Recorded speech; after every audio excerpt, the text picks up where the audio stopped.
The morning sun was just rising over the small town of Riverside when Tay woke up to the sound of his alarm. He was 12 years old, with messy black hair and a smile that never seemed to leave his face. He lived in a tiny apartment with his grandmother, and every day he walked to school alone. Tay did not mind walking alone. He liked watching the birds fly overhead and counting the clouds in the sky. His grandmother always told him that he had a kind heart, and Tay believed that being kind was the most important thing in the world. On this particular morning, Tay took his usual path through the park. The grass was wet with dew, and the air smelled fresh and clean. He was thinking about the math test he had that day when he heard a strange sound. It was like a machine struggling to work, followed by a soft cry of frustration. Tay stopped walking and looked around. Near the edge of the park, half hidden by some bushes, he saw something that made his eyes go wide. It was a girl, but she was not like any girl Tay had ever seen before. She had scales. Beautiful silver scales covered parts of her skin, shimmering in the morning light like tiny mirrors. Her hair was long and white, falling past her shoulders like fresh snow. But the most amazing thing about her was the wings on her back. They were folded close to her body, but Tay could see they were damaged. One wing hung at a wrong angle, and the other had tears in the thin membrane. The girl was sitting in some kind of floating chair. It hovered a few inches above the ground, but right now, it was making terrible sounds and barely moving. The girl was trying to push buttons on the arm of the chair, but nothing was working properly. Tay did not think. He just walked toward her. The girl looked up when she heard his footsteps. Her eyes were golden, like the sun, and they went wide with fear when she saw him approaching. She tried to move her chair away, but it only sputtered and stayed in place. "Stay away from me," the girl said. Her voice was shaky, and Tay could see she was scared. "I am warning you." I. Tay stopped a few feet away and held up his hands to show he meant no harm. "I just want to help," he said softly. "Your chair looks broken." The girl stared at him for a long moment. She seemed confused, like she did not understand why a human would offer to help her. "Why would you help me?" she asked. "Do you not know what I am?" Tay looked at her scales and her wings and her golden eyes. He had heard stories about the dragon people. They were called the Draken, and they came from a powerful empire somewhere in the stars. Most humans were afraid of them. Some humans hated them, but Tay did not feel fear or hate when he looked at this girl. He just saw someone who needed help. "You look like you need a friend," Tay said simply. The girl blinked at him. For a moment, she did not say anything. Then, very slowly, the fear in her eyes began to fade.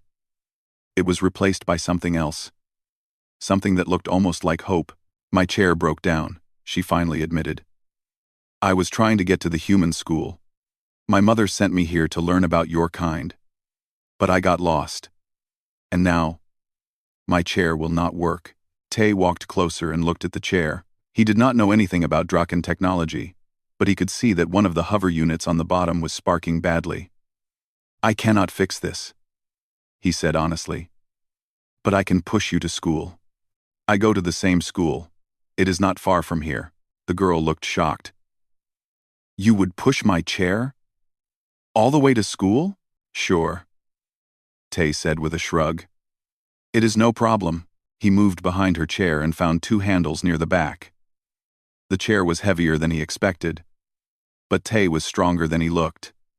He started pushing, and slowly the chair began to move forward. "My name is Tay," he said as they made their way out of the park. "What is your name?" The girl was quiet for a moment. When she spoke, her voice was softer than before. "My name is Yuna." "That is a nice name," Tay said. "Do you like Earth so far, Yuna?" Yuna turned her head to look at him. She seemed surprised by the question. "No one has asked me that before," she said. "Most humans just stare at me or run away." Tay frowned. "That is not very nice of them. I understand why they do it," Yuna said quietly. "My people have not always been kind to humans. There have been wars. Many humans died. I think they are scared of me because of what my people have done." Tay kept pushing the chair. He thought about what Yuna had said. He knew about the wars. His parents had died in one of the battles when he was very young. That was why he lived with his grandmother now. But when Tae looked at Yuna, he did not see an enemy. He saw a girl with broken wings who was alone and scared. "I am not scared of you," Tae said. "And I do not think you are a bad person just because of what other people did. My grandmother always says that we should judge people by their own actions, not by where they come from." Yuna was silent for a long time after that. Tae could not see her face, but he thought he heard her sniff, like she was trying not to cry. They reached the school just as the first bell rang. Other students were streaming through the gates, and many of them stopped to stare at the strange sight. A human boy pushing a dragon girl in a hover chair. Whispers spread through the crowd like fire. Tae ignored them all. He pushed Yuna right up to the front door of the school and then walked around to face her. "Here we are," he said with a smile. "What class are you in?" Yuna looked at him with her golden eyes. There were tears on her cheeks, but she was smiling too. It was a small smile, uncertain and fragile, like she had forgotten how to do it properly. "Class 3B, she said. Tae's smile grew even bigger. "That is my class too. Come on, I will show you where it is." He started pushing her chair again, through the doors and down the hallway. Students jumped out of their way, staring and whispering. But Tae did not care. He had made a new friend today, and that was all that mattered to him. What Tae did not know was that far above the earth, in a massive ship hidden behind the moon, someone was watching. A woman with silver scales and golden eyes sat on a throne made of black metal. Dozens of screens floated around her, showing images from all over the planet. But her attention was focused on just one screen, the one showing a human boy pushing her daughter through a school hallway. Empress Kira of the Draken Empire leaned forward on her throne, her eyes narrowing as she watched. Her daughter was supposed to be protected by invisible guards. Her daughter was supposed to be studying humans from a distance. Her daughter was not supposed to be making friends with them. But as Kira watched the human boy smile at her daughter, as she watched Yuna smile back, the Empress felt something strange stir in her chest. It was a feeling she had not experienced in a very long time. Curiosity. She would continue watching, and she would learn everything there was to know about this human boy named Tae. 2 weeks had passed since Tae first met Yuna in the park. Every morning, without fail, he woke up early and walked to her house to push her chair to school, and every afternoon, he pushed her back home again. It had become their routine, as natural as breathing. Yuna lived in a small house at the edge of town. It looked normal from the outside, but Tae had noticed strange things about it. The windows seemed to shimmer sometimes, like they were made of something other than glass, and there were always shadows moving near the house, even when no one was there. But Tae never asked about these things. He figured Yuna would tell him when she was ready. On this particular morning, Tae arrived at Yuna's house just as the sun was coming up. He knocked on the door 3 times, which was their signal. A moment later, the door opened, and Yuna floated out in her hover chair. Her chair had been fixed a few days after they met, so it worked perfectly now. But she still let Tae push her to school every day. He thought maybe she just liked the company. "Good morning," Tae said cheerfully. "Did you sleep well?" Yuna nodded.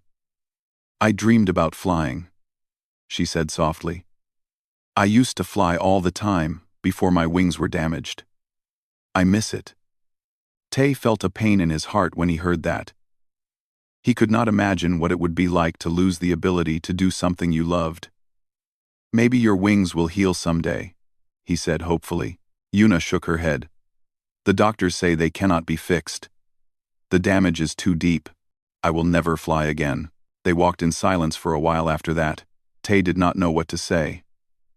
He wanted to make Yuna feel better, but he could not find the right words, so instead, he just stayed by her side, pushing her chair gently down the street. When they arrived at school, something was different. A group of older boys was standing near the gate, blocking the entrance. Tae recognized them. They were the bullies from the 8th grade, led by a tall boy with mean eyes named Do-hyun. "Look what we have here," Do-hyun said with a cruel smile. The lizard lover and his pet monster. Tae felt his hands tighten on the handles of Yuna's chair. Move out of the way, he said firmly. We need to get to class. Do-hyun laughed. Or what? You will make us? You are just a little kid, and she is a cripple. What can either of you do to us? The other boys laughed too. There were 5 of them, all bigger and older than Tae. He knew he could not fight them and win.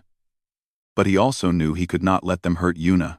Tae stepped in front of Yuna's chair, putting himself between her and the bullies. I said move, he repeated. His voice was calm, but his heart was beating fast. Do-hyun stopped laughing. His eyes turned cold and angry. You think you are brave? He sneered. Let me show you what happens to brave little boys. He stepped forward and pushed Tae hard in the chest. Tae stumbled backward but did not fall. He stood his ground, even though he was scared. Stop it, Yuna cried out. Her golden eyes were wide with fear. Leave him alone. He has done nothing to you. Do-hyun turned to look at her. Shut up, monster. When we are done with your little friend, we will deal with you too. My father says your kind should never have been allowed on Earth. He says you are all dangerous animals that need to be put down. Tae saw red. Before he knew what he was doing, he swung his fist and hit Do-hyun right in the nose. The bigger boy staggered back, blood dripping from his face, his eyes wide with shock. For a moment, everyone was silent. Then Do-hyun roared with rage and threw himself at Tae. The other boys joined in, and soon Tae was on the ground, being kicked and punched from all sides. But Tae did not cry out. He curled into a ball and protected his head with his arms, taking every hit without making a sound.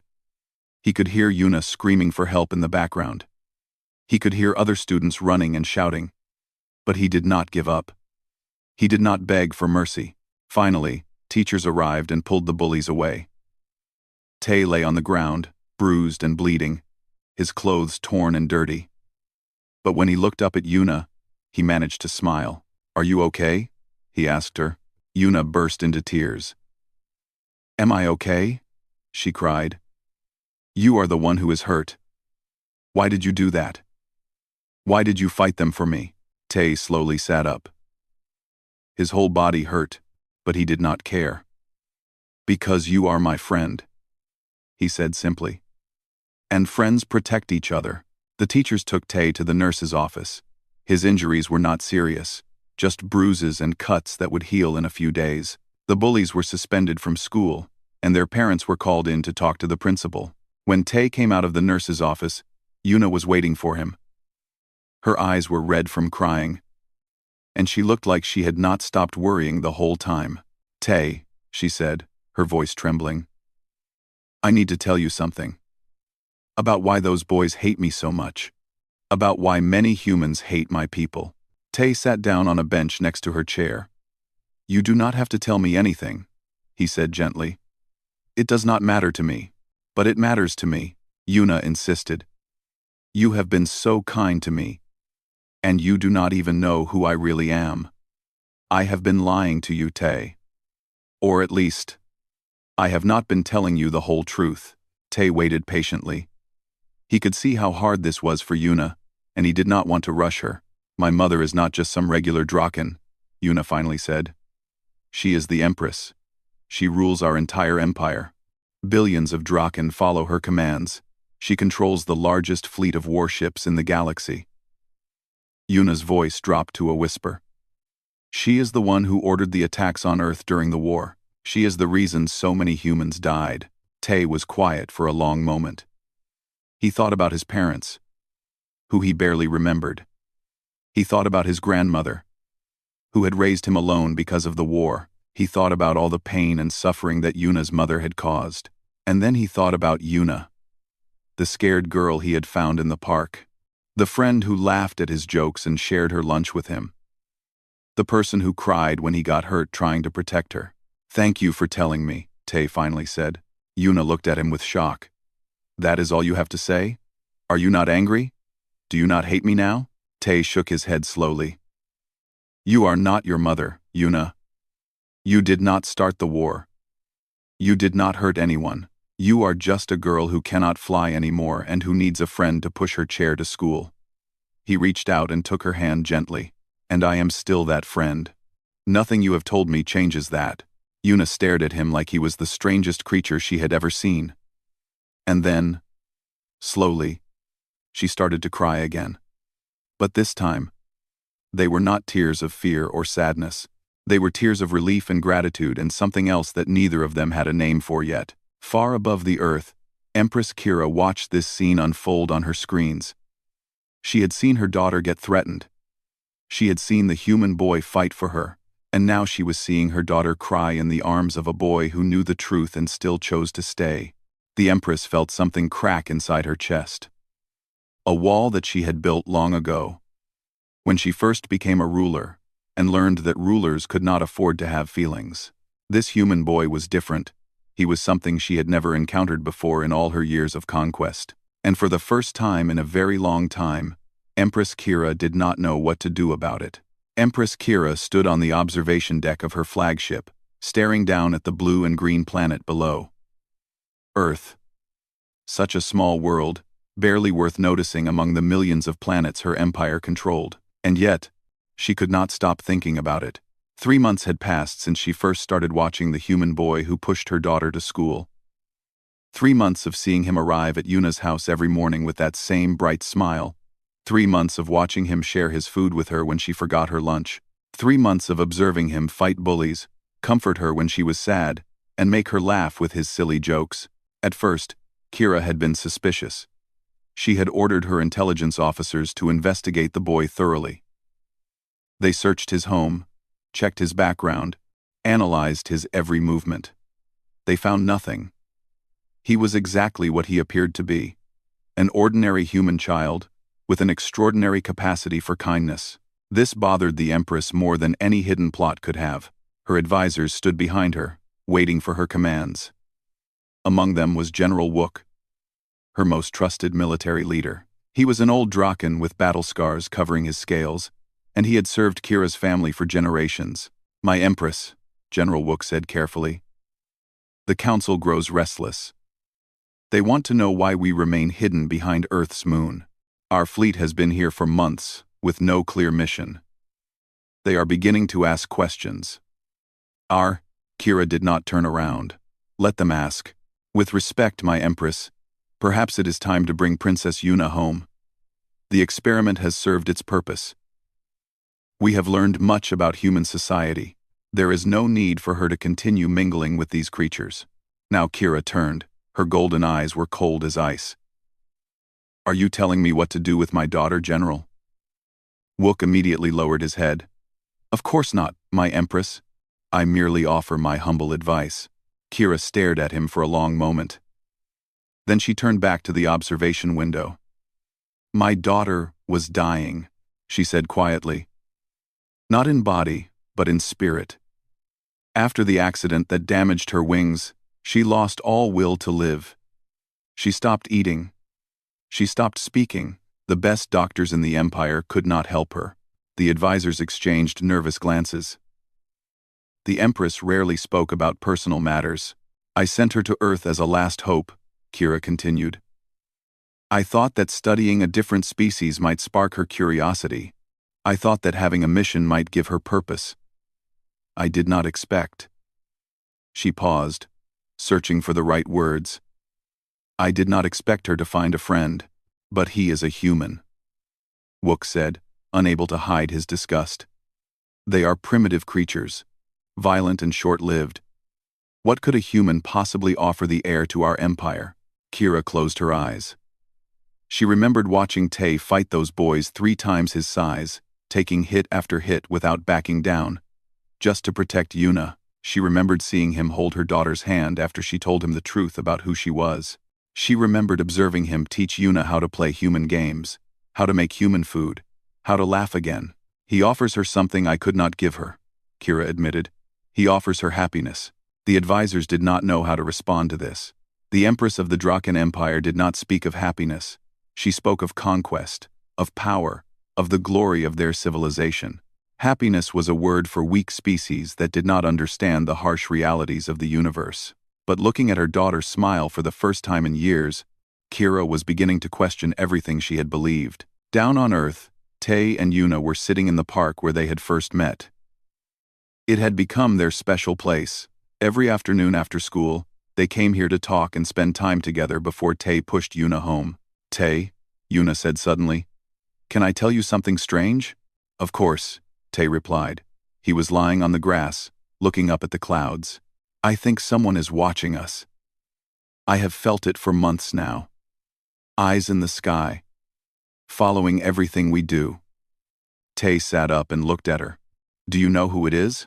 Yuna nodded slowly. "I think it is my mother." Tay was quiet for a moment. He had learned a lot about Empress Kira over the past few months. Yuna had told him stories about growing up in the Imperial Palace, about her mother's cold eyes and colder heart, about a woman who had conquered half the galaxy but never once told her daughter she loved her. "Are you scared?" Tay asked. Yuna thought about it. "I used to be. My mother is the most powerful being I know. Entire planets tremble when she speaks. But lately," she looked at Tay with her golden eyes, "lately, I feel like I do not have to be scared anymore. When I am with you, I feel like nothing can hurt me." Tay smiled. "That is because nothing will hurt you. Not while I am around." Yuna laughed softly. "You are a strange human, Tay. You know that my mother commands enough firepower to destroy your entire world, and yet you promise to protect me from everything. Do you not realize how silly that sounds?" "Maybe it is silly," Tay admitted. "But I do not care. My grandmother always says that love is the strongest force in the universe. Stronger than any weapon or any army. And I believe her." Yuna's eyes widened. "Love?" Tay's cheeks turned red. He had not meant to use that word. "I mean, not that kind of love," he said quickly. "I mean, friendship love. You know, like how friends love each other." Yuna was still staring at him. Her silver scales were shimmering in the afternoon light, and Tay thought she had never looked more beautiful. Not beautiful like a girl in a movie or a picture. Beautiful like the sky at sunset or the first snow of winter. Beautiful in a way that made his heart feel warm and full. "Tay," Yuna said softly, "in my culture, we do not use the word love very often. We think it is a weakness. But when I am with you, I understand why humans say it so much. It is not a weakness at all. It is the bravest thing anyone can say." They sat in comfortable silence after that, watching the clouds drift by overhead. Neither of them knew that high above, Empress Kira had heard every word of their conversation through the tiny listening devices planted in Yuna's hover chair. The Empress sat alone in her private chamber, tears streaming down her face. She had not cried since she was a child. She had learned long ago that tears were a luxury she could not afford. But hearing her daughter speak of love, watching her smile at a human boy, feeling the warmth in her voice, it broke something inside Kira that she had thought was already dead. She thought about her own childhood. About her mother, the previous Empress, who had taught her that emotions were weaknesses to be eliminated. About the years of harsh training that had stripped away every soft feeling until only cold ambition remained. About all the terrible things she had done in the name of power. And she thought about her daughter. Her precious Yuna, who had been born with wings like silk and a heart full of light. Yuna, who had slowly dimmed over the years as Kira tried to mold her into the perfect heir.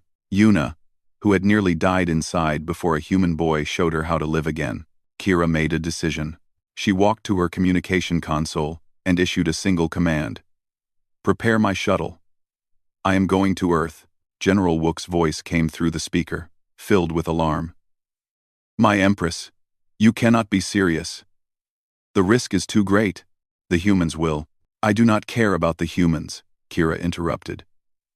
"I care about my daughter, and it is time I told her that myself." She ended the transmission and began walking toward the shuttle bay. For the first time in decades, Empress Kira of the Draken Empire was not going somewhere to conquer. She was going to see her child. The sky over Riverside turned dark in the middle of the afternoon. People looked up and gasped as a massive shadow blocked out the sun. It was a ship, a Draken warship, larger than anything anyone had ever seen before, descending slowly through the clouds. Panic spread through the town like wildfire. Cars crashed as drivers lost focus. People ran screaming through the streets. Emergency sirens wailed from every direction. The military was scrambled, but everyone knew it was hopeless. If the Draken had come to destroy them, there was nothing humans could do to stop it. Tay was in the middle of pushing Yuna home when the ship appeared. They both stopped and looked up at the enormous vessel hovering over the town. Yuna's face went pale. "That is my mother's flagship," she whispered. "The Dragon's Fury. She is here." Tay felt his heart pound in his chest. He had heard stories about this ship. It had destroyed entire civilizations. It had burned planets to ash. And now it was floating directly above his home. "What does she want?" Tay asked, his voice steady despite his fear. "I think," Yuna said slowly, "she wants to meet you." Before Tay could respond, a beam of light shot down from the ship. It hit the ground right in front of them, and when the light faded, a figure stood there. She was tall and beautiful, with silver scales and golden eyes that looked exactly like Yuna's. She wore black armor that seemed to absorb the light around it, and her wings were massive and perfect, spreading out behind her like a dark cloud. Empress Kira looked at her daughter for a long moment. Then she looked at Tay. Her eyes were unreadable. "So," she said, her voice like thunder rolling across mountains, "you are the human boy." Tay stepped forward, placing himself between the Empress and Yuna without even thinking about it. "My name is Tay," he said. "And you must be Yuna's mother." Several gasps came from around them. Tay turned and saw that they were surrounded. Dozens of Draken soldiers had appeared out of nowhere, their weapons pointed directly at him. The townspeople who had been running away had stopped to watch, frozen in terror. But Kira raised her hand, and the soldiers lowered their weapons. "You are either very brave or very foolish," the Empress said, "standing between me and my daughter. Do you have any idea what I could do to you? I could kill you with a single thought. I could destroy this entire planet with a single command." "I know," Tay said simply. "Yuna told me everything about you." Kira's eyes narrowed. "And yet you still stand there. Why?" Tay took a deep breath. He was scared. More scared than he had ever been in his life. But he thought about Yuna. About her smile and her laugh. About how she had trusted him with her biggest secret. He thought about what his grandmother always said about doing what was right, even when it was hard. "Because Yuna is my friend," Tay answered. "And I will not let anyone hurt her. Not even you." The silence that followed was heavy enough to crush mountains. Everyone was staring at them. The soldiers. The humans. Even Yuna, who was crying silently in her chair. Then Empress Kira did something no one expected. She laughed. It was not a cruel laugh or a mocking laugh. It was a real laugh, full of genuine surprise and something that might have been admiration. The sound was so unexpected that even her soldiers looked confused.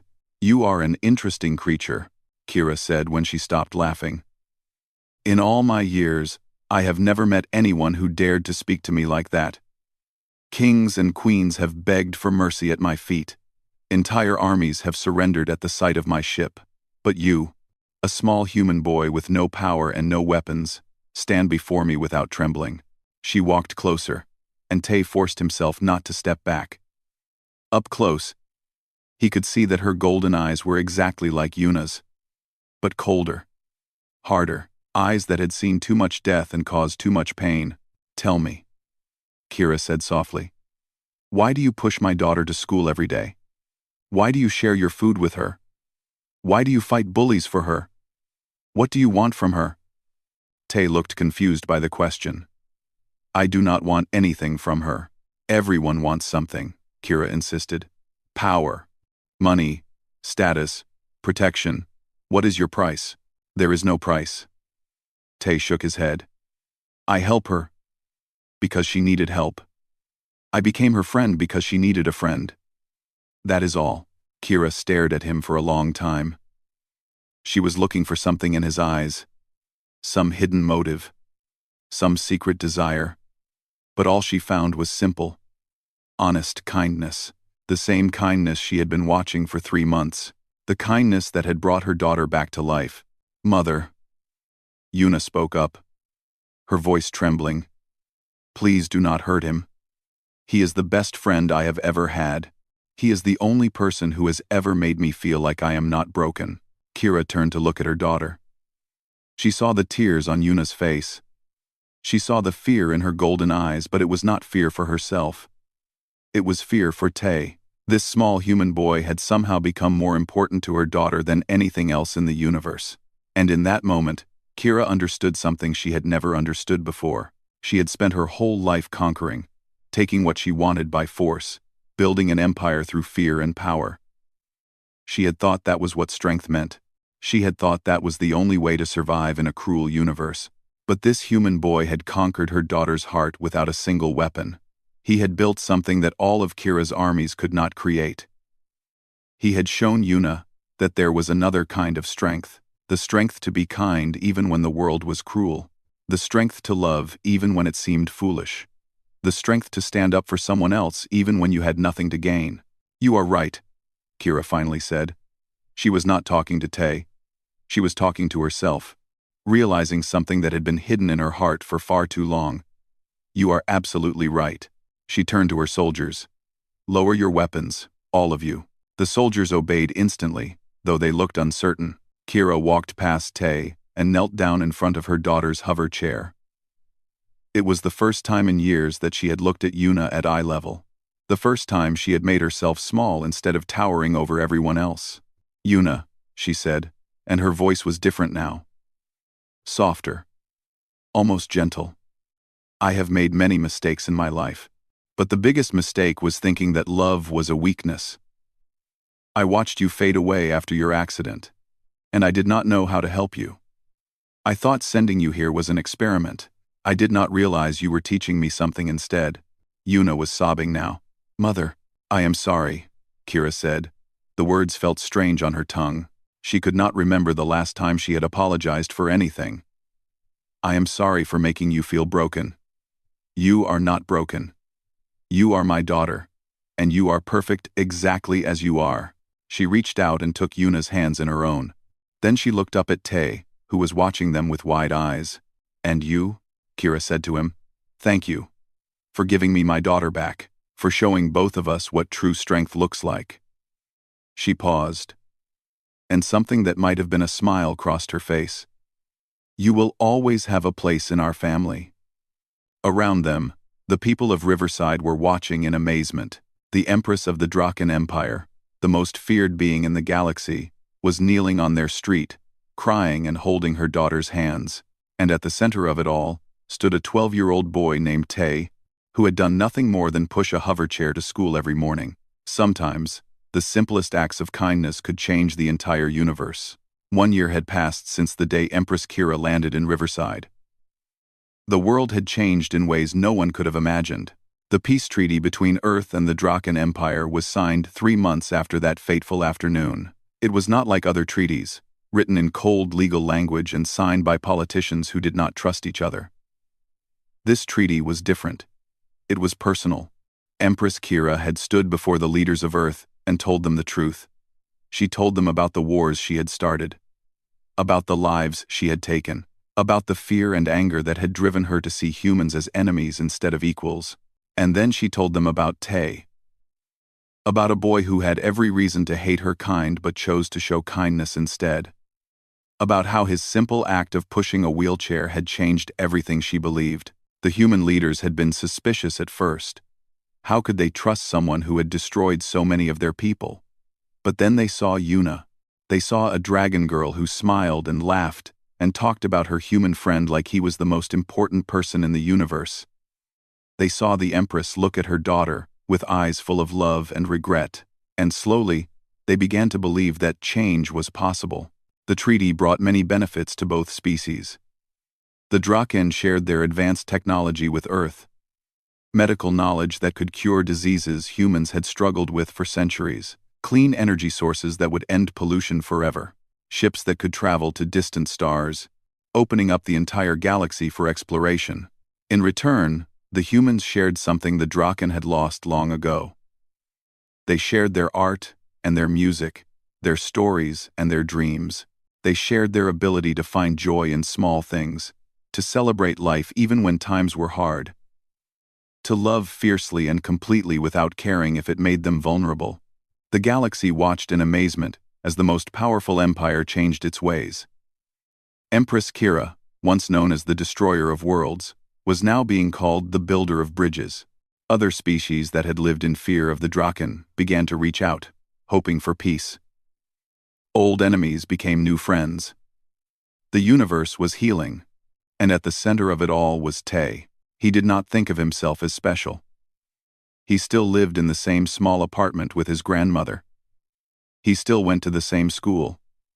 He still wore his old clothes and played with his old toys. The only difference was that now, when he pushed Yuna to school in the morning, there were Draken guards walking beside them.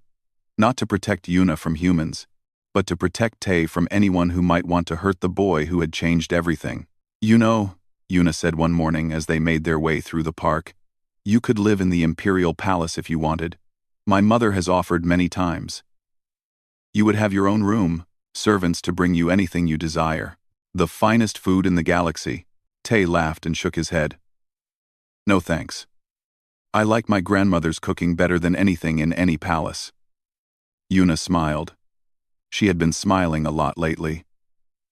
Her eyes were brighter, and she sat up straighter in her chair. The sadness that had once surrounded her like a dark cloud was completely gone. "My mother says you are the strangest human she has ever met," Yuna said. "She has studied your species for decades, but she still does not understand you." "What is there to understand?" Tay asked. "I am just a normal kid." Yuna shook her head. "No, you are not. Normal people are afraid of things they do not understand. Normal people hate those who are different from them. Normal people would never have helped a dragon girl with broken wings." Tay was quiet for a moment. They had reached their usual spot in the park, the place where they had first met over a year ago. He stopped pushing the chair and walked around to face Yuna.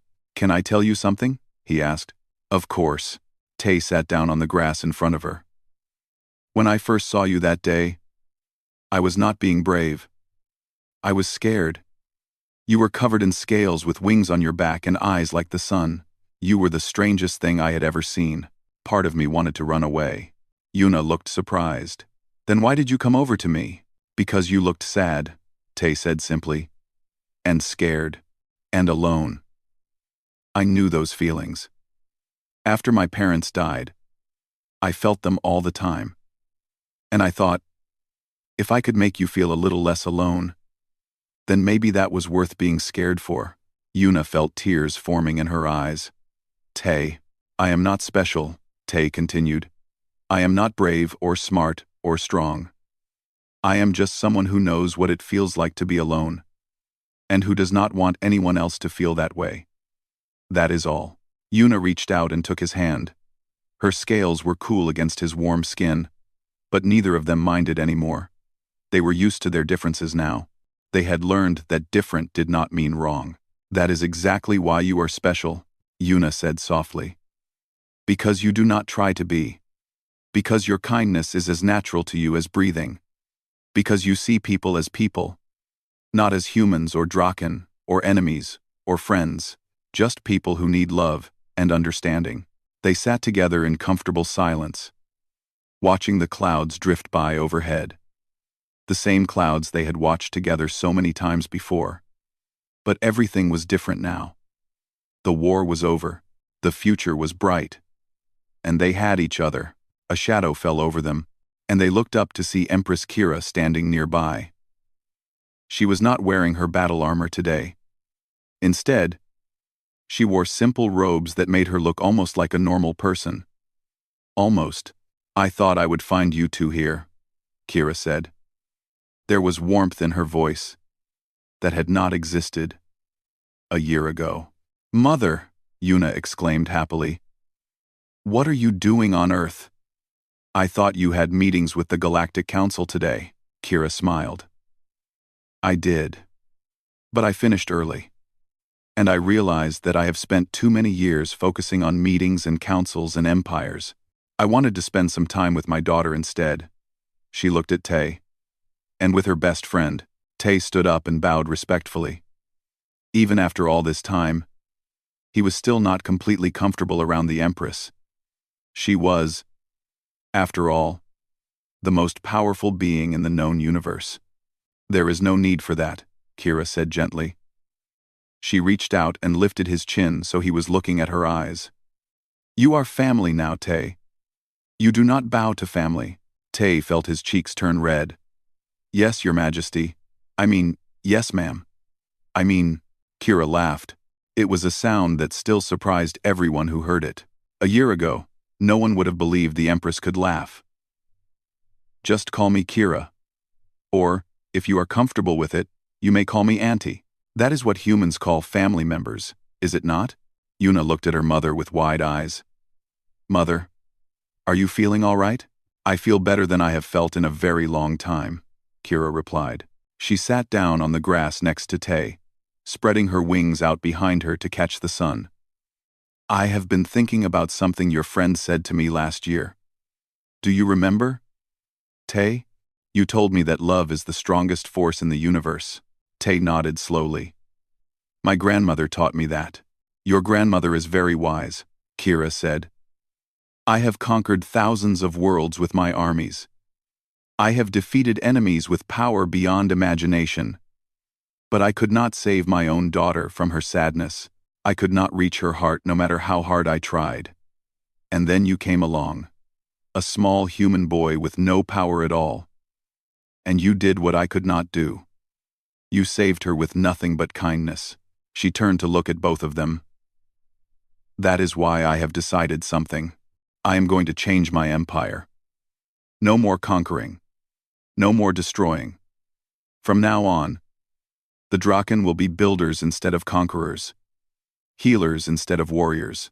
We will use our power to help other species, not to dominate them. And it is all because of you, Tay. Because a 12-year-old boy taught an ancient empress what strength really means. Tay did not know what to say. He looked at Yuna, who was crying again. But these were happy tears. Then he looked back at Kira, who was watching him with something like hope in her golden eyes. I do not know if I deserve all that credit, Tay finally said. I just pushed a wheelchair. Kira smiled and put her hand on his shoulder. Sometimes, she said, that is all it takes to change the universe. And so it was that a human boy, a dragon girl, and an empress sat together in a small park on an ordinary planet, watching the clouds drift by. They were different in almost every way, but they were also the same in the way that mattered most. They were family, and that made all the difference.